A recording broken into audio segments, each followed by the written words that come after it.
Hi guys, today we're going to be looking at physical quantities and units. So what are physical quantities?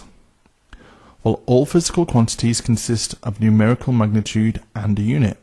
So for example, a man walks a distance of 10 meters.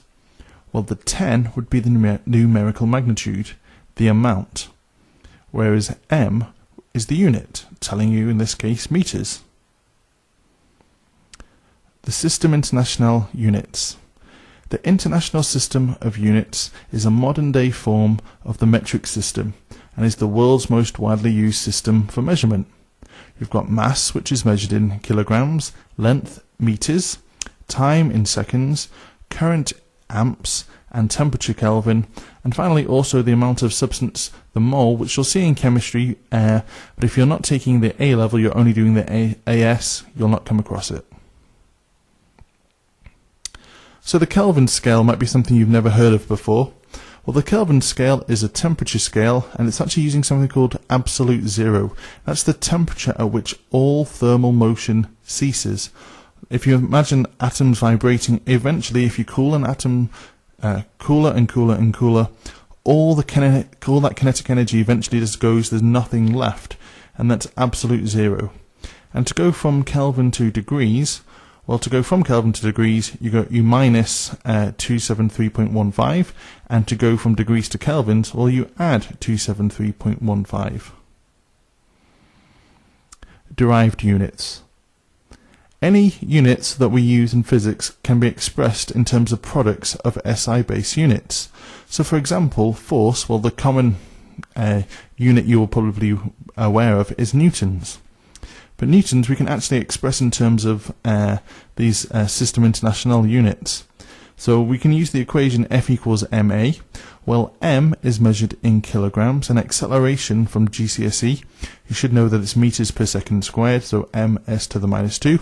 Put these all together and we find that the base units for newtons is kilogram meters s to the minus 2. So kilogram meters seconds to the minus 2. kg ms to the minus 2. Okay, here I've got two equations for types of energy. The one on the left, half mv squared, you should be familiar with, that's kinetic energy, and mgh on the right there, well, that's gravitational potential energy.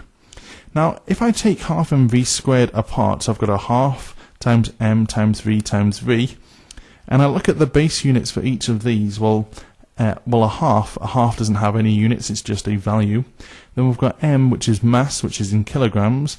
We've got velocity, which is meters per second, and multiplied by another velocity, which is also meters per second.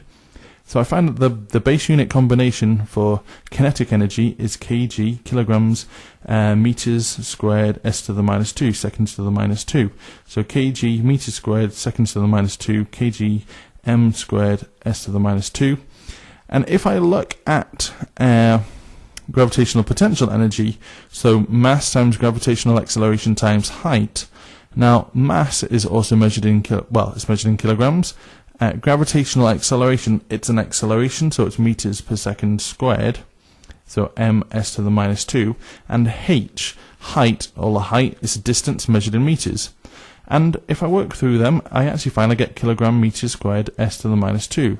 So kg m squared s to the minus 2, kilograms meters squared seconds to the minus 2. Exactly the same as kinetic energy. And in fact, all kind of energies, no matter what kind of energy you're talking about, you should be able to get down to these base units, this base unit combination of kilograms meters squared seconds to the minus 2. So all types of energy have the same unit combination, the same base unit combination. Homogeneity of units.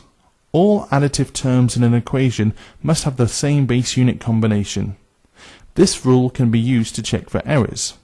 So here I've got a very basic equation, speed equals distance divided by time. Well, speed is, the units for speed are meters per second. Distance is in meters and time is in seconds, but we're dividing by time, so it's meters per second on the right and meters per second on the left. Therefore, this is correct.